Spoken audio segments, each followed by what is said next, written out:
सालाना उर्स पर अकीदतमंदों की जुटी भीड़ मांगी दुआएं। बाबा फखरुद्दीन शाह के दरगाह टिकर परसौनी में बीती रात एक दिवसीय 96वां सालाना उर्स का आयोजन किया गया। उर्स में शाम से ही मजार पर अकीदतमंदों की भीड़ लगनी शुरू हो गई, जहां लोगों ने चादर चढ़ाते हुए दुआएं मांगी। मेला लगा और बच्चे जमकर मेले का लुत्फ उठाए।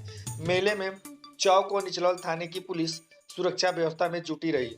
वहीं पुलिस क्षेत्र अधिकारी अनिरुद्ध कुमार देर रात तक सुरक्षा का व्यवस्था का जायजा लेते रहे।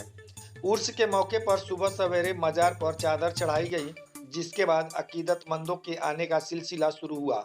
वह रात भर चलता रहा।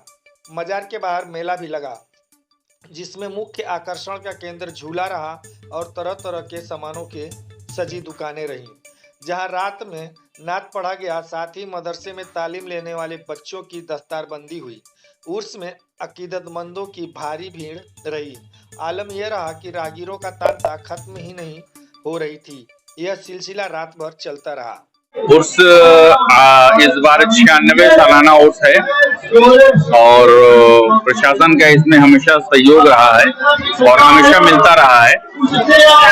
और ये गंगा यमुना तहजीब के हिसाब से यहाँ अकीदतमंद लोग आते हैं और अपने मुरादों को पाते हैं। और यहाँ के हम सज्जादा नशीन सैयद हफीजुद्दीन उर्फ परवेज बाबू, और हमारे निगरानी में ये सारा काम अंजाम दिया जाता है। और अल्लाह का करम है कि इतनी भीड़ में भी बहुत ही सादगी के साथ ये उर्स मनाया जाता है, अमन और शांति के साथ, और इंशाअल्लाह आगे भी मनाया जाएगा। एक बहुत बड़े सूफी संत बुजुर्ग हजरत बाबा फखरुद्दीन शाह का 96 साला उर्स है। एक खानकाही और एक समाजी प्रोग्राम है। ये बुजुर्ग एक धार्मिक एकता का और इंसानी एकता और भाईचारे का एक जमघटा लगता है, जहाँ पे सारे लोग अपनी जरूरतें लेकर के आते हैं और इंसानियत की शिक्षा लेकर के जाते हैं। बुजुर्गों के बारे में कहा जाता है कि उन्होंने समाज को एकता के धागे में पिरोया, उन्होंने मोहब्बत का दर्स दिया, दुआ दे करके दिया। यही वजह है कि आज उनको 96 साल उनको गुजरे हुए हो गए, लेकिन आज भी उनके आस्थाने पर एक भीड़ दिखाई देती है।